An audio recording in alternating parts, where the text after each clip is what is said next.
And they were not slow to understand the implications. The day after the interview's broadcast, Arpad Pusztai was fired and the research team dismantled. Dr. Stanley Ewan was in charge of evaluating the impact of GM potatoes on the rat's internal organs. He no longer has any illusions about scientific independence. I was extremely, well, angry and very, very concerned. It's like your whole world is disappearing under your feet. What's going on? But you see, they start to discredit Stanley as well. It's not just Arpad and me. Stanley was made to retire and he was discredited at the university. As well? Oh, yes. Oh, yes. It was very hard indeed. Monday, it was wonderful work. Tuesday, it was rubbished. I had one or two ideas of what was happening, but a very imprecise idea until 8 years ago, almost exactly, I was at a dinner dance. And next to me at the top table was someone from the Raud called Dutteroy, who happened to say, I said, isn't it awful what's happening to Arpad? Yes, he said, and did you not know that there were not one, but 2 phone calls from Downing Street to the director? And then, of course, I saw clearly what was happening, that this was something sort of supranational, if you like, some pressure being put on Tony Blair's office to stop this work because it was perceived by the Americans to be harming their industrial base, the biotech industry, in other words. The Arpad Pusztai scandal triggered a massive rejection of GMOs in Great Britain, led by Greenpeace. A year later, Robert Shapiro, Monsanto's CEO at the time, agreed to participate in a teleconference organized by the environmental organization. This is the only existing video footage of the former CEO. He was responsible for moving the company into the biotechnology era with its new slogan, Food, Health, and Hope. Monsanto made huge efforts to push its products in every direction with the full support of multinational food manufacturers, retailers, communications firms, regulators, even governments.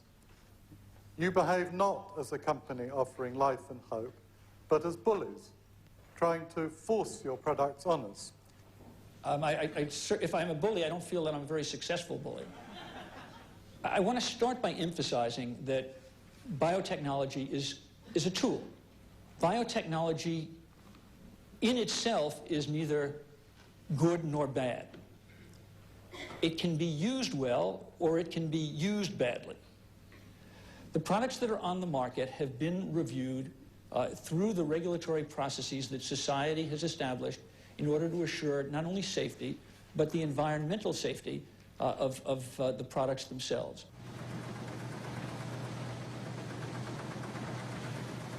After 10 years on the market, Roundup-ready soybeans account for 90% of all the soybeans grown in the U.S.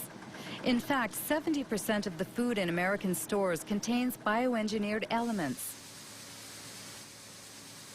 Unlike Europe, consumers cannot make an informed decision because GM labeling is forbidden, a direct consequence of the principle of substantial equivalence. You know, I've got a soybean in my hand here, and I can eat this soybean. It's very safe, very safe. I think FDA is confident that the soybean, in terms of food safety, is as safe as other varieties of soybean. How is the FDA confident about that? It's based on all the data that the company provided to FDA that was reviewed by FDA scientists. And so it's not in the company's interest to try to design a study in some way that would mask results.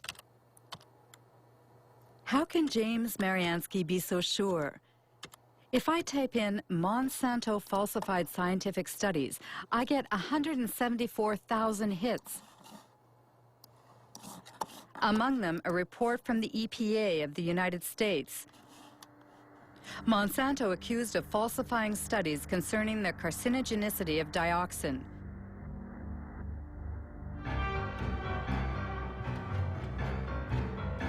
The story began in Nitro, in a Monsanto factory that produced a powerful herbicide called 2,4,5-T.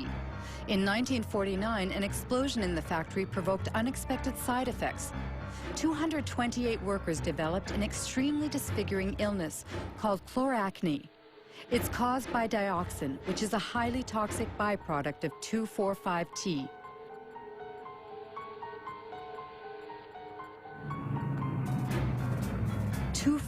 T was the main ingredient in Agent Orange, the defoliant used by the U.S. Army during the Vietnam War.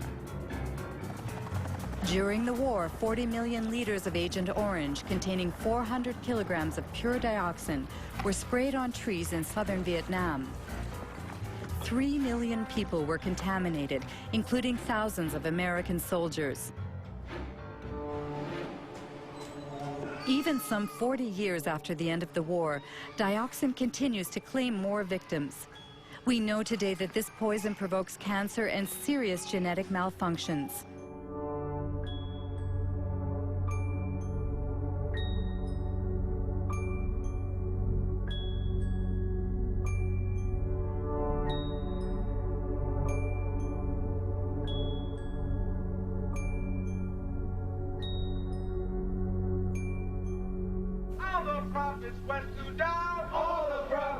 In 1978, while American Vietnam veterans were suing the makers of Agent Orange, Monsanto sponsored studies on the long-term effects of dioxin.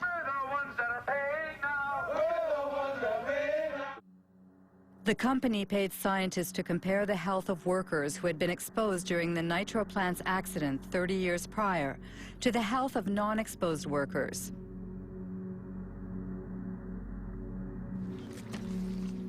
There are two experts on the subject.